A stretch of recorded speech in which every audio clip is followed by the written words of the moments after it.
Hello.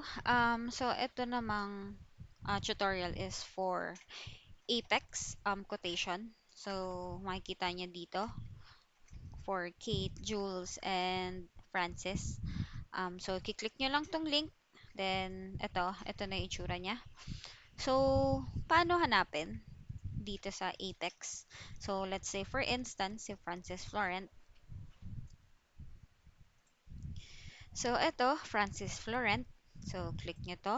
Etong gitna ng A at saka 1. Then click filter. And dito sa column E, i-sort nyo siya from Z to A. So, ang fill in nyo lang po is yung may sales na starting 1 pataas. So, marami-rami. So far. Tapos, ang i-fill in nyo po is yung column N.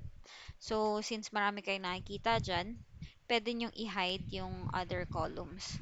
But please make sure, pag tapos na kayo sa tab na to, or sa store, make sure ibalik nyo po siya sa dati niyang itsura. So, let's say for instance, nalagyan ko na kasi tong iba. So, halimbawa, ito. Copy nyo lang yung product ID. Then, punta kayo sa Apex Quotation. Then, it take time or it take a while na ma-search or mag-load yung sa Apex. So, I would suggest, mag-ano kayo. Um,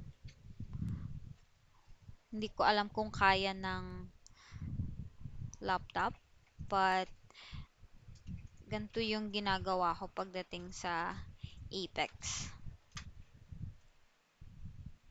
So, pwedeng dalawa. And then, sa gilid is yung store bestseller. So, for instance, ito. So, pag meron, click nyo to para hindi na kayo mag-scroll down. Then, eto. So, pag wala, automatic wala. Or may nakalagay siguro na note na not found. So, pwede nyo ilagay dito sa dulo, not found. So, not found pa rin siya up until now. And then, eto halimbawa. So, eto halimbawa na papakita ko yung maraming screen para habang naglo-load siya, um, eto, paste nyo siya, then paste nyo rin po dito sa baba. So, eto, so meron na siyang na-load. So, eto. So, not found pa din. So, pwedeng not found or no code pero mas maganda po na not found para automatic na wala talaga. So, may nakalagay minsan dyan na out of stock kapag ka nakita nyong wala talagang presyo dito.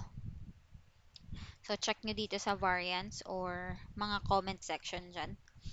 Tapos, um, halimbawa ito kay Kate, naka-bold yung kanya.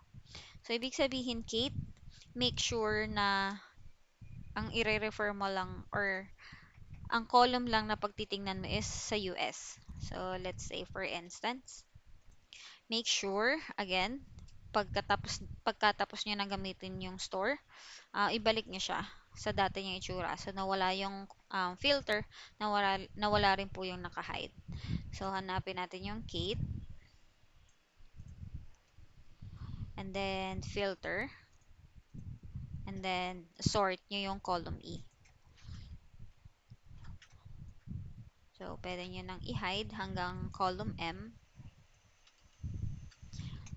So, eto.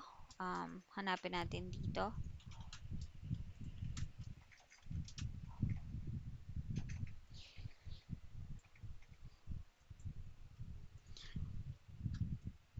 So, kung titingnan mo, kung sino man naka-assign sa Kate, wala siya dito. So, ibig sabihin, hindi mo to kokopyahin since naka-Netherlands siya. Ang store mo na ngayon is US. So, ito. So, kung wala, hindi natin ilalagay. So, ganun lang kasimple. Again, pag hindi siya naka-assign based dun sa country niya, hindi mo siya i-fill in dito sa store bestseller. Again, take note, pagtapos ng gamitin, again, yung tab or yung store, i-unfilter and tanggalin nyo rin yung naka-hide. Ayun, thank you.